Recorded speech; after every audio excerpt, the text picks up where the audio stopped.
Ibu Vina, silakan Ibu Vina.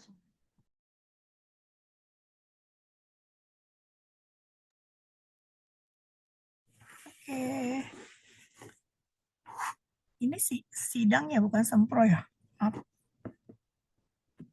Sidang, Bun. Assalamualaikum warahmatullahi wabarakatuh. Selamat pagi, Pak Sparta, Bu Ova, dan Sulasmi. Ya, pagi ini kita akan melaksanakan sidang skripsi atas nama Sulasmi. Hari ini apakah Sulasmi sudah siap? Sudah, Ibu. Ya, jadi ini akan ada 3 bagian ya. Yang pertama, kamu mempresentasikan skripsinya paling lama 15 menit, kemudian ada masukan dari Pak Sparta dan Ibu Nova dan saya. Kemudian kamu dipersilakan keluar sebentar, kemudian kita akan beri nilai. Ya, sudah mengerti? Kalau itu kita akan mulai saat ini, dan Sulasmi dipersilakan untuk berdoa dulu ya, supaya lancar sidangnya. Silakan.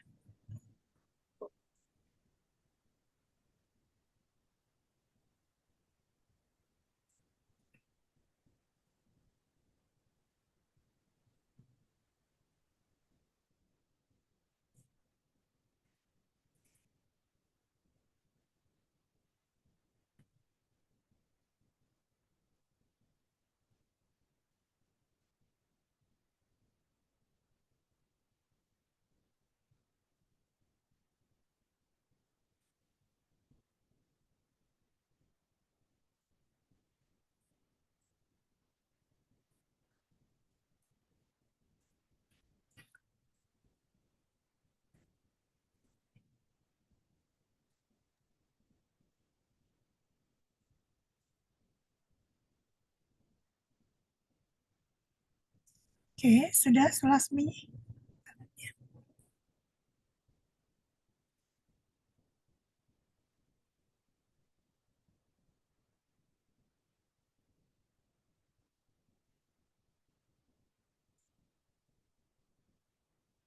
Oke, sudah ya, berarti silakan dimulai presentasinya Sulasmi 15 menit dari sekarang ya.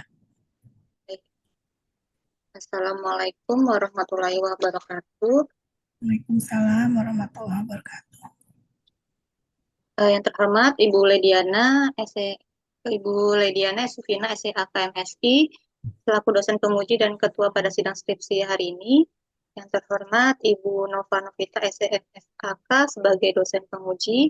Dan yang saya hormati Bapak Dr. Sparta SEA KME CA sebagai dosen pembimbing saya.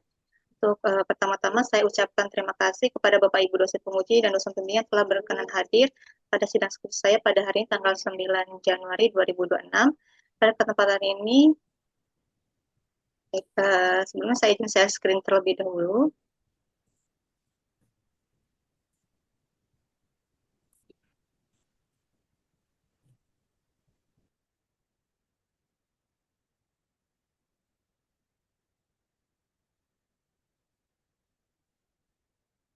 Baik, saya Sulasmi dengan NIM nomor mahasiswa 2021-1221-001 akan membawakan presentasi skripsi saya dengan judul Dampak Likuiditas, Risiko Kredit, Efisiensi, dan Kecukupan Modal terhadap Kinerja Perbankan Studi Empiris pada Bank Go Public tahun 2020 sampai 2024.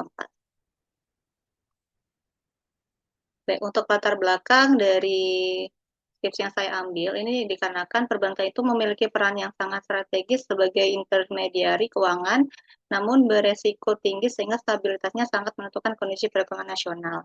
Nah, untuk profitabilitas atau ROA, bank sempat menurun pada saat pandemi, baik pada bank BUMN maupun bank swasta, namun menunjukkan pemulihan pada periode-periode berikutnya. Untuk kinerja antar bank dalam aset penyaluran kredit seperti LDR maupun BOPO itu mengalami perbedaan kinerja. Untuk bank swasta itu cenderung lebih efisien dibandingkan dengan bank BUMN yang memiliki operasional lebih tinggi. Nah, untuk hasil penelitian yang terdahulu itu belum konsisten mengenai pengaruh KAR, LDR, NPL, dan BOPO terhadap ROA.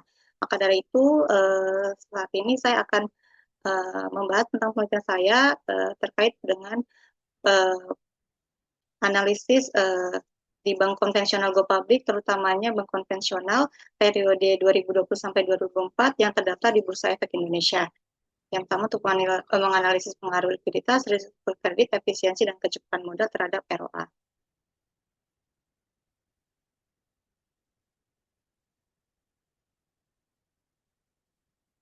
Nah, untuk identifikasi masalah sendiri, yang pertama nilai ROA itu mengalami penurunan pada saat pandemi, sehingga namun kemudian meningkat kembali, tapi belum memiliki atau belum mencapai standar sehat. Untuk untuk LDR itu berada di level pra-pandemi yang menunjukkan nilai likuiditasnya itu belum optimal dan dalam penyaluran kredit. Untuk nilai NPL itu mengalami fluktuasi yang berpotensi menekan profitabilitas dan kualitas aset bank. Untuk penurunan rasio BOPO itu juga belum sepenuhnya berkontribusi pada peningkatan profitabilitas. Untuk yang kelima, untuk kenaikan KAR itu tidak selalu diikuti dengan nilai dari profitabilitasnya itu sendiri. Nah, untuk peluang lingkupnya ini sendiri sudah yang saya sebutkan tadi itu diambil dari website web Bursa Efek Indonesia dengan jangka periode 2020 sampai 2024 yaitu terkait bank konvensional. Nah, untuk perumusan masalahnya, yang pertama apakah LDR berpengaruh terhadap ROA, yang kedua apakah NPL berpengaruh terhadap ROA, dan yang ketiga apakah BOPO berpengaruh terhadap ROA, dan yang keempat apakah KAR berpengaruh terhadap ROA. Untuk tujuan penelitian ini sendiri, yang pertama itu untuk menganalisis atau mengetahui LDR berpengaruh terhadap ROA. Yang kedua untuk mengetahui dan menganalisis NPL apakah berpengaruh terhadap ROA.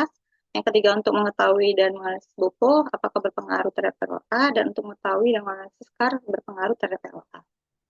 Untuk manfaat penelitiannya ini sendiri, untuk manfaat teoritis, yang pertama diharapkan penelitian ini dapat memberi kontribusi terhadap penelitian yang berkaitan dengan tingkat kesehatan bank terhadap kinerja keuangan pada seluruh bank Go Public Indonesia, khususnya bank konvensional. Yang kedua itu untuk manfaat praktis. Untuk manfaat praktis diharapkan dapat menjadikan masukan bagi manajemen untuk sebagai bahan pertimbangan dalam mengukur kinerja keuangan perbankan melalui rasio keuangan. Dan untuk investor itu diharapkan dapat dijadikan bahan pertimbangan bank dapat diharapkan menjadi pertimbangan untuk menilai kinerja keuangan bank dan pilihan berinvestasi untuk menanamkan modal dalam dunia perbankan. Untuk landasan teorinya, yang pertama adalah teori agensi atau grand theory. Untuk teori agensi ini, menurut Jensen and Martin, adalah kontrak pemilik antara pemilik dan manajer atau agen. Untuk teori signaling, teori ini menjelaskan bahwa pemberian sinyal dilakukan oleh manajer untuk mengurangi asimetri informasi. Yang selanjutnya, untuk pengertian perbankan, menurut asuhan perbankan merupakan salah satu komponen dari ilmu keuangan. Selanjutnya, untuk rasio ROA itu didasarkan pada aset dananya yang berasal dari mayoritas masyarakat di Indonesia yang digunakan bank untuk penyaluran mengutamakan pengukuran untuk nilai profitabilitas suatu bank. Untuk nilai LDR itu didefinisikan sebagai kemampuan bank untuk membayar kembali simpanan dengan menggunakan kredit yang diberikan sebagai sumber likuiditasnya. Untuk rasio NPL itu disebut juga dengan kredit bermasalah yang diartikan sebagai kredit yang mengalami kesulitan. Untuk rasio BOPO itu tingkat efisiensinya dan kemampuan bank dalam menjalankan kegiatan operasionalnya. Untuk rasio KAR digunakan untuk berbagai menunjukkan beberapa banyak aset yang berisiko seperti pinjaman, investasi, dan sekuritas dan tagihan pada bank lain. Untuk penelitian terdahulu, ini ada 12 penelitian, yang mana salah satu penelitiannya menurut Panji Maulana dan kawan-kawan tahun 2021, itu meneliti terkait pengaruh KAR, NPL, LDR, dan BOPO, namun periode yang diambil itu dari periode 2017 dan sampai 2019, dan dengan pengujiannya menggunakan SPSS. Untuk kerangka teorinya dalam penelitian ini, yang pertama LDR, NPL, BOPO, dan KAR itu variabelnya berpengaruh terhadap ROA atau variabel Y-nya. Untuk pengembangan hipotesis, yang pertama loan to deposit ratio LDR berpengaruh positif terhadap ROA. Hipotesis 2, NPL berpengaruh negatif terhadap ROA. Yang ketiga, BOPO berpengaruh negatif terhadap ROA. Dan hipotesis 4, capital adequacy ratio berpengaruh positif terhadap ROA. Untuk metode penelitian ini sendiri difokuskan pada bank-bank konvensional di Indonesia periode 20 sampai 2024. Untuk desain penelitiannya itu menggunakan desain kausalitas atau desain sebab akibat. Untuk metode pengambilan penelitiannya, untuk variabel dan operasionalnya itu yang pertama variabel dependennya ada ROA, untuk variabel independennya LDR, NPL, BOPO, dan CAR. Untuk semua variabel ini diukur dengan skala rasio. Untuk metode penelitian ini saya menggunakan aplikasi Evius 13 dan untuk teknik pengolahan datanya yang pertama dilakukan teknik analisis statistik deskriptif, yang kedua analisis regresi data panel, dan yang ketiga pengujian asumsi klasik. Untuk teknik pengujian hipotesis yang pertama ada analisis regresi berganda, yang kedua ada uji koefisien determinasi adjusted R-square, dan yang ketiga uji statistik T. Nah, untuk gambaran umum penelitiannya, total bank yang sudah saya kumpulkan ada sekitar 47 bank konvensional terdaftar di Bursa Efek Indonesia periode 2020 sampai 2024. Namun, ada 4 bank yang saya tidak gunakan karena merupakan bank syariah. Saya fokus ke bank konvensional. Dari ke-43 bank itu ada data outlier sebanyak 5 bank, sehingga hasil akhir yang saya gunakan adalah 38 bank.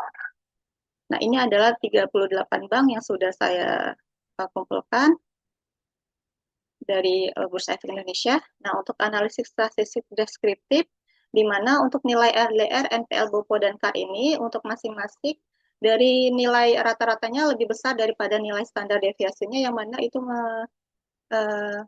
membuktikan bahwa penyerbanan datanya baik ya, karena nilai rata-ratanya lebih besar daripada nilai standar deviasinya.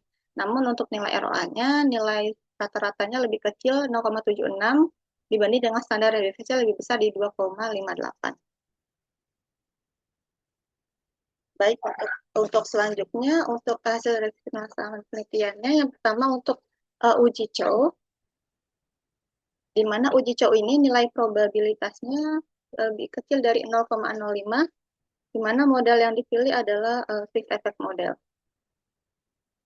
Nah, selanjutnya dilakukan uji Hofmann. Setelah dilakukan uji Hofmann, didapatkan nilai angka probabilitasnya lebih besar dari 0,61, maka yang terpilih adalah model random effect model. Nah, setelah dilakukan uji Hofmann, maka dilakukan uji LM atau Lagrange multiplier.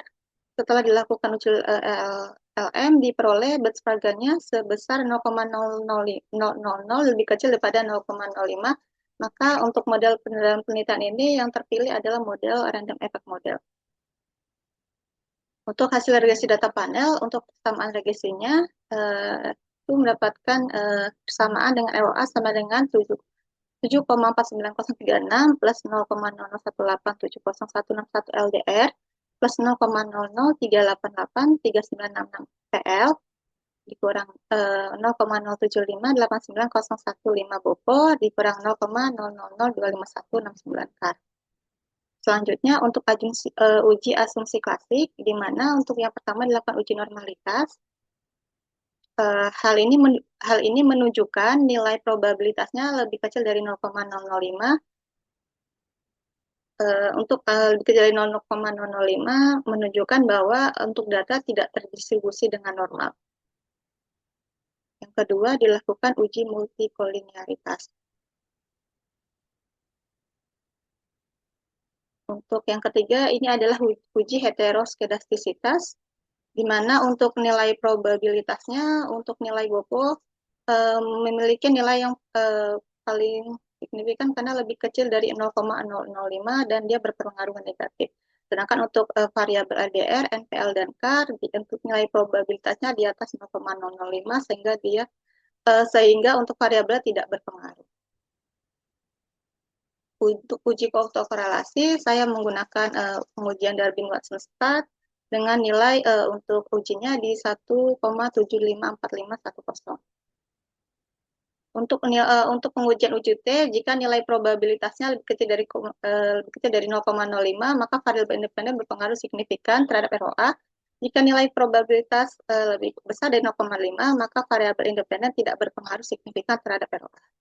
Nah, untuk hasil dari koefisien determinasi R-square-nya didapatkan nilai sebesar 0,917823 dan untuk nilai adjusted R-square-nya mendapatkan nilai di 0,916046. menunjukkan bahwa semua variabel berpengaruh sebesar 91,7%, dan variabel lain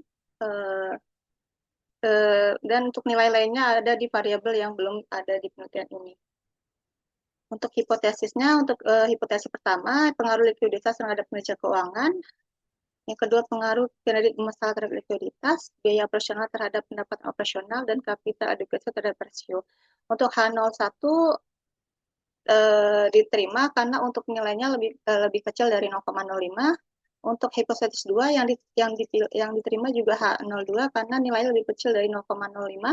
Dan untuk BOPO yang diterima hipotesis alternatif 3 karena nilai BOPO lebih kecil dari 0,05, dan untuk CAR yang terpilih adalah hipotesis 0 karena nilai CAR-nya nilai probabilitasnya lebih kecil daripada 0,05.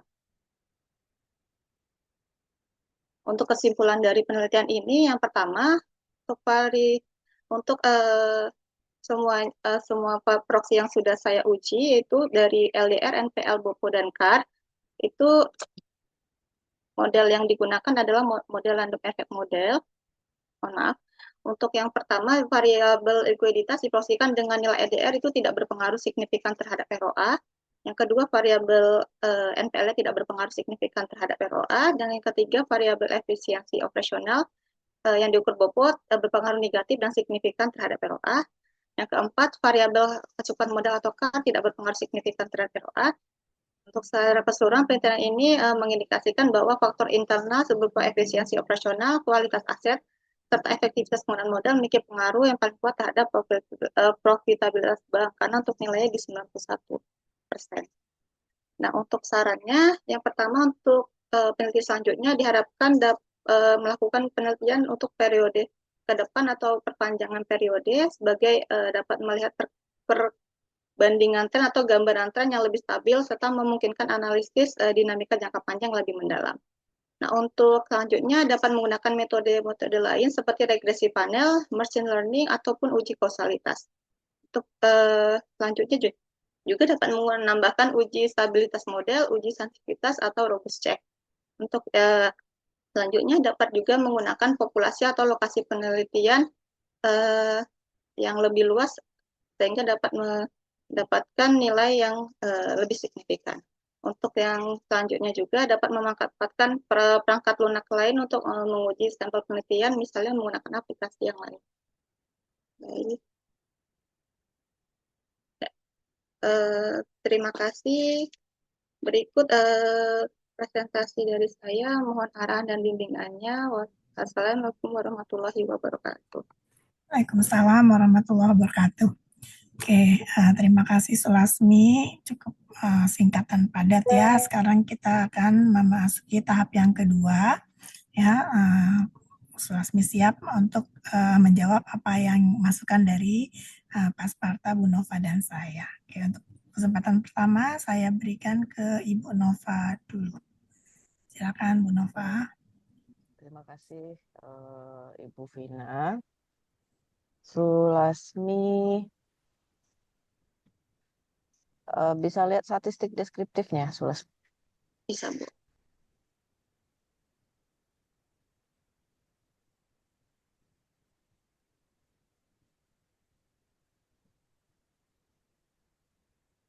Nah, ya.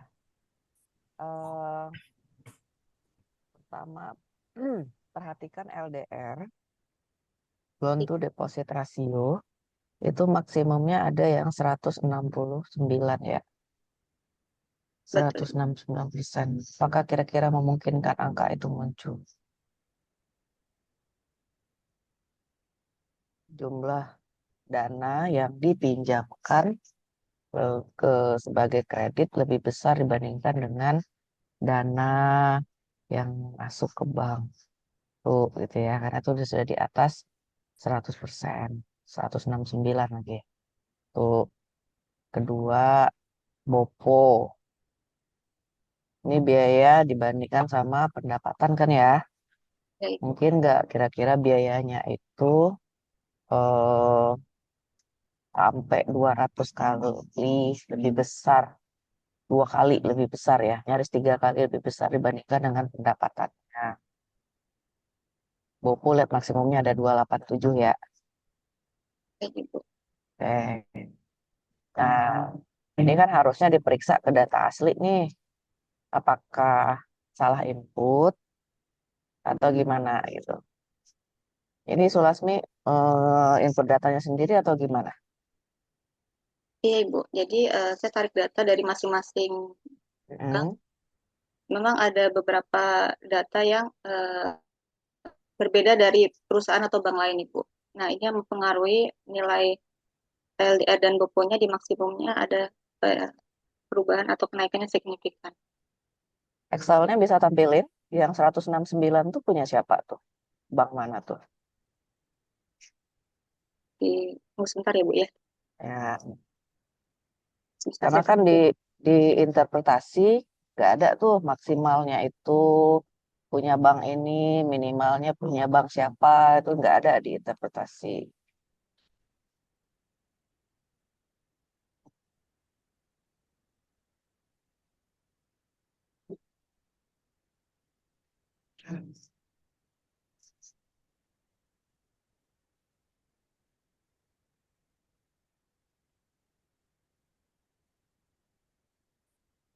Saya sih curiga ada kesalahan input data. Jadi ketika itu masuk ke software, angkanya menjadi tidak logis.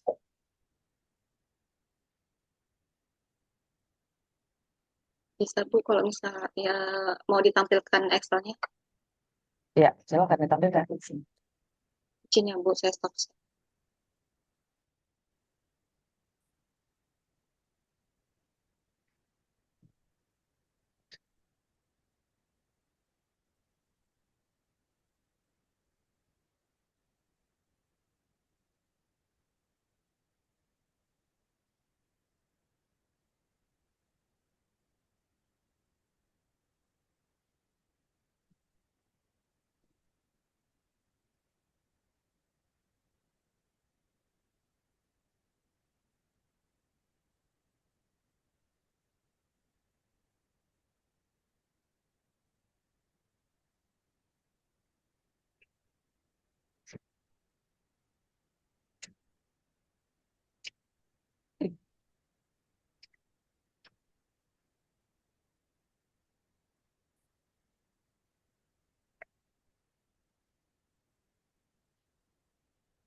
Gimana, Sulasmi? Bisa di-search di Excel Eh, entah datanya?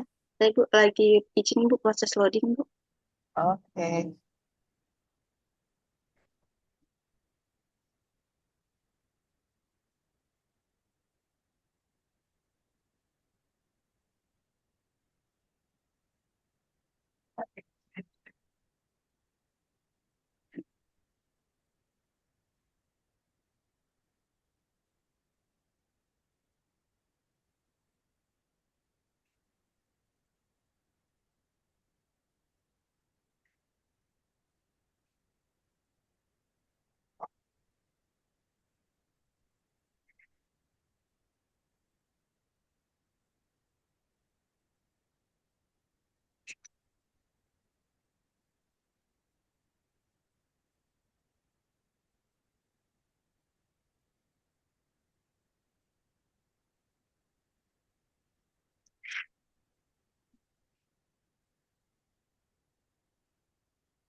Gimana Sulasmi? Bisa? Bisa, Ibu, izin saya share screen. Mana? Share screen-nya cepat.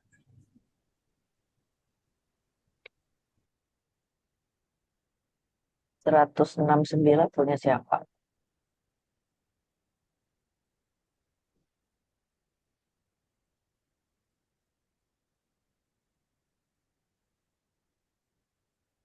Dan 100 lebih. Untuk di Alobank di 163, Ibu.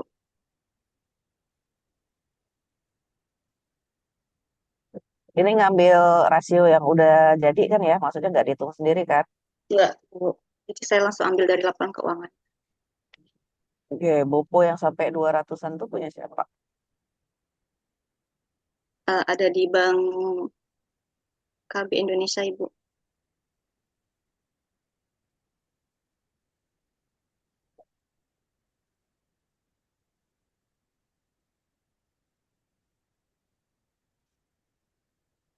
Fit.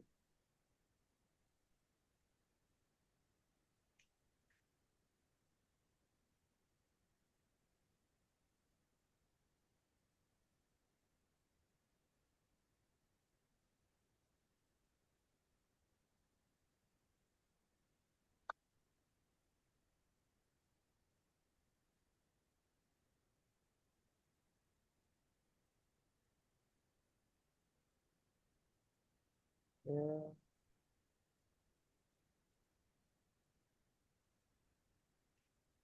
Nanti saya sambil ini ya, sambil cross check ke laporan keuangannya juga. Nah, sambil itu balik ke statistik deskriptif ya. Di statistik deskriptif itu di bagian interpretasi ini perlu ditambahin ya, Sulasmi. Baik. Ketika menjelaskan misalnya likuiditas gitu ya. LDR itu kan ukuran untuk likuiditas bank. Dikembalikan interpretasinya ke aspek likuiditas gitu. Jadi kalau misalnya rata-ratanya berapa tadi 85 gitu. Terus mediannya sekian, itu berarti likuiditasnya itu sebenarnya enggak ya, bandingkan dengan ukuran kesehatan bank. Kalau untuk ukuran likuiditas tuh bisa dengan LDR 85 ini kategorinya sehat atau enggak. Sama waktu di bagian NPL. Di NPL itu di bab 2 kamu kan ada ukuran tuh ya, sehat, kurang sehat gitu ya, cukup sehat. Nah, dikembalikan ke ukuran-ukuran tadi. Nah, tinggal di bagian interpretasi kamu akan lebih mudah. Kalau misalkan average-nya, rata-ratanya rasionya sekian, berarti overall sampel kamu itu tingkat likuiditasnya sehat atau tidak sehat, NPL-nya sehat atau tidak sehat, gitu ya, dan segala macam. Nah, yang kurang sehat itu siapa, yang tidak sehat itu siapa, yang paling sehat itu siapa, itu akan kelihatan nilai maksimum dan minimum ya. Itu untuk interpretasi di statistik deskriptif. Jadi diimprove. Nah, nanti kalau memakai ukuran standar deviasi, baru kamu jelaskan sebaran datanya itu tinggi atau rendah, atau datanya tersebar atau terkonsentrasi, itu bisa dipakai gitu ya. Bukan pakai istilahnya penyebaran data baik gitu, atau tidak baik, bukan seperti itu ya. Variasi data itu besar atau kecil, tinggi atau rendah. Ya, ukurannya kita pakai kata-kata yang kuantitatif dan terukur ya. Itu feedback saya untuk statistik deskriptif. Kemudian eh coba tadi tampilin lagi yang uji normalitas.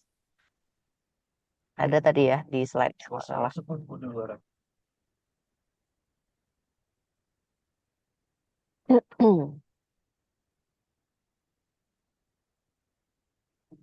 Nah, artinya kan normalitasnya kan tidak terpenuhi ya, Betul. Sulasmi. Betul itu. Nah, di data di sini total observasi itu 90. Waktu di tabel itu kamu bilang outliernya itu bank. Ada 5 ya kalau nggak salah. Outlier itu biasanya bukan banknya. Itu berarti jumlah sampel kita pakai. Outlier itu biasanya ke observasinya. Misalnya ya, kamu punya 10 bank, penelitian 5 tahun, berarti total observasi ada berapa? 10 kali 5, ada 50 observasi. Dari 50 observasi biasanya ada nilai-nilai ekstrim. Yang kayak tadi itu biasanya yang ratusan, ratusan, ratusan, itu Bopo ratusan misalnya. Itu biasanya masuk kategori bank-bank yang tidak efisien secara operasional. Biasanya besar kemungkinan mereka masuk kategori outlier. Nah, itu yang dikeluarkan biasanya. Karena kan diubah rasionya kan tidak mungkin ya. Makanya dia tidak biasanya kita treatment nggak diikutkan dalam sampel. Nah, itu bisa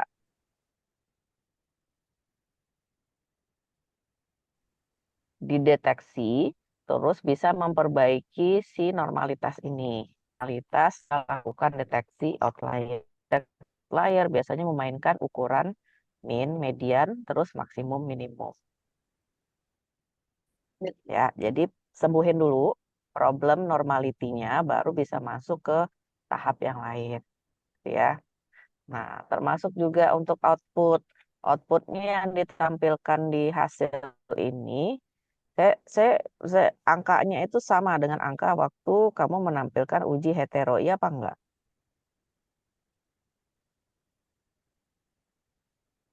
Iya, Ibu. Iya. Nah, harusnya kan bukan angka yang uji hetero ya.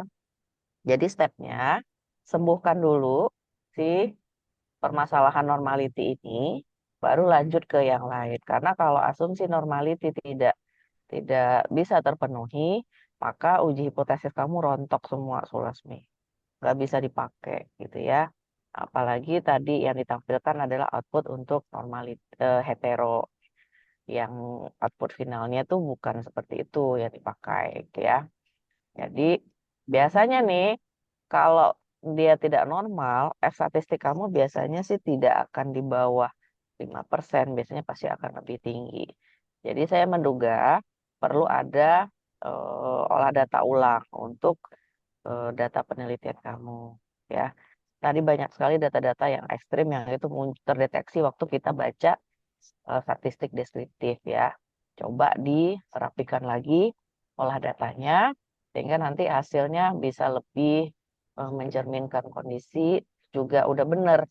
Jadi kalau dibaca itu memang sudah memenuhi kaidah, kalau diolah data ya memenuhi kaidah uji asumsi linear yang seharusnya, ya. Termasuk nanti untuk diinterpretasi, karena itu akan ngefek nanti kamu akan bilang bahwa hipotesis kamu diterima atau ditolak, ya. Tapi terlepas dari itu, saya sih mengucapkan selamat kepada Sulasmi karena udah sampai ke tahap uji, menyampaikan hasil penelitian dengan eh, PR, ya, PR mengecek lagi proses pengolahan datanya sehingga nanti interpretasinya bisa lebih lebih akurat gitu ya, termasuk nanti di implikasi. Nah, untuk alasan sekarang saya ke bagian kesimpulan ya. Ada beberapa, ini kan kamu sebenarnya kan sudah pakai regresi data panel ya. Jadi penggunaan machine learning, kausalitas segala macam, eh, kalau tidak relevan tidak usah dipakai, gitu ya.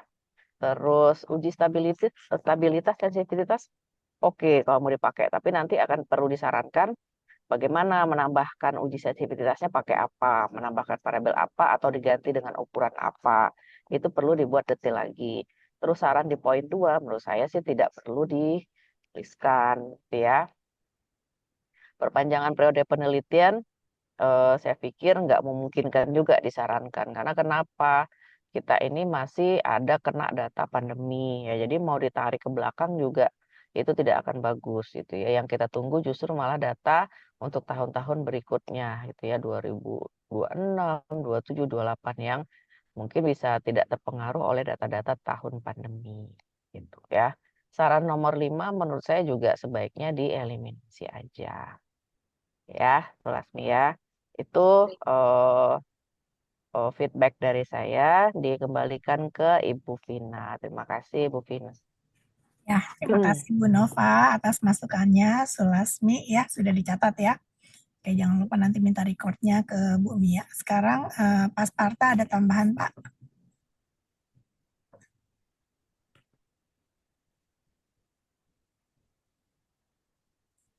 Oh, ya udah, saya dulu aja. Pak Sparta, saya dulu ya Pak. Benar, saya nyambung Bu Nova aja, Sulasmi. Jadi data ini kita normalkan dulu nih pas ya. Jadi data yang sebenarnya dari tabel penelitian kamu itu kan ada 38 perusahaan. Coba tampilkan tabel yang ditelitinya. Kayak gitu. Yang tadi juga kan di PowerPoint-nya ada Eh, di halaman berapa itu? Eh, coba di bab 3-nya itu loh, yang sampel oh iya, segala macam itu. Di atasnya ada nggak? Terus enggak kamu tampilkan ya? iya Ibu. Nah ini Sampel kan, ini. nah bukan tabel ini, ada kamu buat kan nggak di PowerPoint-nya ini tabelnya? Sebentar saya lihat halaman berapa sih? Yang ada jumlah populasi, berapa perusahaan, berapa bank, kemudian kamu kurangin. Itu Ada Bu di bab 4. coba ada nah ini. Nah ya. Jadi sebenarnya ini mungkin lanjutin Bu Nova kan. Nah, ini bukan outlier-nya, bukan per banknya yang kamu hapus, mungkin ini data tidak lengkap kali ya. Nah, gitu. Jadi 38 ini kan dikali 5 ya, 190 sampel kamu ya. Nah, habis itu kamu harus buang outlier yang terlalu tinggi dan terlalu rendah itu. Nanti ada beberapa perusahaan. Jadi nanti sampelnya yang akan kita olah datanya setelah kita kurangi outlier, bukan kurangin bank. Itu maksud Bu Nova. Jadi nanti di sini tabelnya disembuhkan juga, diperbaikin ya. Jadi di sini kan ada 38 bank dikali tahun penelitian 5 itu kan 190. Nah, baru kamu kurangi dengan outlier. Ya, jadi nanti PR-nya kata Bu Nova kita harus running ulang datanya. Kenapa? Karena masih ada yang mengganjal kelihatan dari belum normal tadi. Ya, itu lanjut Bu Nova ya. Jadi lanjutkan tabel. Kemudian pada bab 2 Sulasmi itu ada variabel terikatnya, variabel Y-nya itu kinerja keuangan ya. Nah, di situ kan kamu hanya menampilkan ROA aja. Ya, jadi karena ini bab 2 itu adalah kita mendeskripsikan teori tentang kinerja keuangan, jadi harus sebaiknya ya ditambahkan dengan penilaian kinerja yang lain seperti ROA, ROE segala macam NPM gitu ya. Itu ditambahkan di situ. Oke. Kemudian bentar saya lihat dulu tadi.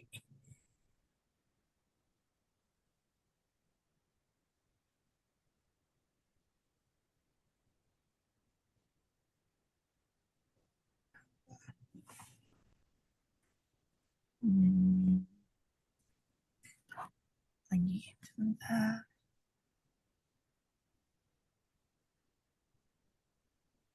Jadi nanti kalau ini running data ulang berarti kita harus baca ulang lagi ya.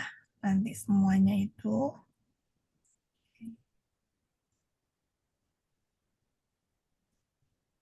Saya lihat ada berapa ya sebentar.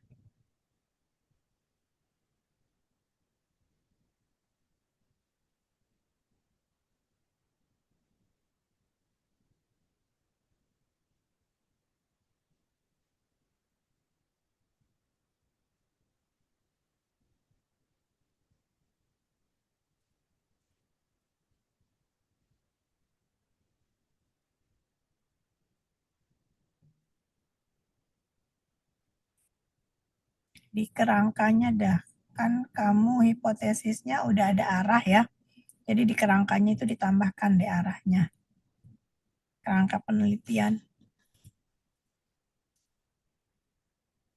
Ya, kan udah ada arahnya, ada positif, ada negatif tadi ya, ditambahkan di situ.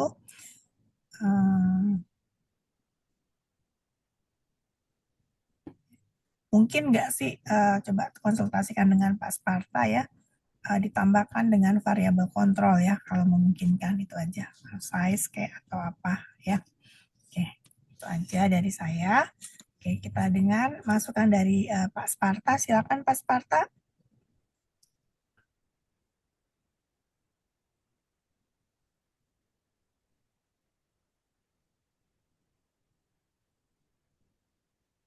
Pak, belum kedengeran suaranya Pak.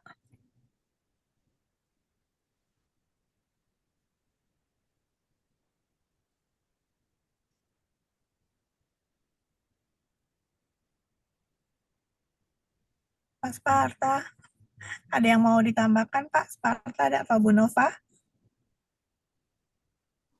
Halo, Assalamualaikum, kedengaran ya? Udah. Nah, udah kedengaran. Ya, silakan Pak Sparta, ada yang mau ditambahkan?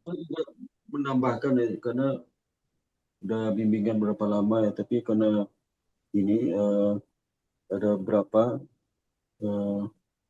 terakhir kan karena ingin segera itu ujian ya. Dan juga masukan dari Bu Nova sama Bu Pina itu perlu dipertimbangkan ya, terutama Bu Nova karena datanya memang harus di regres lagi ya, kecuali dia punya asumsi datanya itu dianggap normal gitu ya, data normal menggunakan asumsi lupa selama itu, karena biasa data itu kalau makin banyak data bisa cenderung nggak normal sih. Tapi di sini kan datanya kan bisa ditelusuri, yang penyebab itu sudah ketahuan. Tapi kalau data sangat banyak itu bisa OLR itu bisa 30%, 40% kan. Dia harus di cut off ya. Tapi kalau di sini kan kelihatan itu yang OLR itu seperti misalnya NPL, BOPO gitu. Itu kalau bisa bank aja dulu dihapus saja semua itu, karena kita kan balance data panel bukan unbalance ya. Jadi kalau satu bank kena OLR dihapus semua aja datanya bank, khusus satu bank itu ya. Bukan observasi. Kalau observasi nanti kenanya unbalance ya, unbalance. Nah, unbalance bisa juga, tapi kalau dia banknya dia delete semua. Karena bank cukup banyak juga, nggak ada masalah gitu. Karena makin banyak bank itu risikonya itu ya. Apalagi kalau datanya ribuan deh. Itu normalitasnya, maka di dalam asumsi limit of theorem itu bisa asumsi data nggak normal gitu ya. Asumsi data nggak normal, limit of theorem ya. Nah ini karena sudah kelihatan yang olehnya kita pakainya yang oleh itu buang ya. Ulang lagi. Dan mudah-mudahan normalitas residual bisa normal juga ya. Terus juga seperti tadi itu yang nggak penting terkait dengan data panel jangan dipakai itu ya, dibuang aja. Yang penting aja dimasukin. Gitu. Dan itu aja yang sampaikan. Dan kalau saran ya, saya belum baca saran itu ya, punya si Sulasmi ini. Saran itu berkaitan dengan keterbatasan. Jadi makanya dalam bab itu, bab 5 itu ada kesimpulan keterbatasan dan saran gitu. Kalau keterbatasan dibikin, sarannya dasarnya apa gitu. Nggak ada masalah kok disarankan gitu ya. Keterbatasan itu kan masalah yang muncul ya, keterbatasan. Jadi tolong di bab 5 itu ditambah lagi ada keterbatasan dan sinkronkan dengan sarannya. Terbatasnya misalnya apa gitu ya. Kan keterbatasan itu terkait dengan hasil yang telah kamu peroleh ini, kedepannya kalau mau dipakai apa keterbatasannya. Gitu. Hasil dari regresi yang kamu olah ini, kalau diterapkan, diimplementasikan, apa keterbatasannya. Nah, itu keterbatasan. Nah, sarannya ya terkait keterbatasan itu ya. Sarannya. Itu terkait dengan itu ya. Kecuali keterbatasan memperpanjang periode itu mungkin tak tepat. Misal kalau periode COVID-nya 4 tahun, berarti setelah COVID 4 tahun juga. Gitu. Nggak boleh 5, 6, nanti nggak seimbang datanya. Nggak seimbang akan menimbulkan masalah baru lagi. Itu aja yang saya sampaikan, dan sebenarnya saya ucapkan selamat dia kepada Mbak Sulasmi di sela-sela kesibukannya ya. Rapat, udah tugas luar kota, segala macam ya. Oke, bisa dia menyelesaikan sampai sini. Ya, tinggal perbaikan aja. Ya, itu aja saya sampaikan Mbak Bu Nova. Terima kasih. Ya, terima kasih Pak Sparta, Bu Nova. Berarti kita sudah masuk tahap kedua ya, Sulasmi. Jadi Sulasmi bisa keluar dulu sebentar. Nanti dipanggil lagi. Kita akan berembuk untuk memberikan penilaian untuk Sulasmi. Oke, silakan keluar dulu dari live group dulu ya. Live Zoom. Kok live group?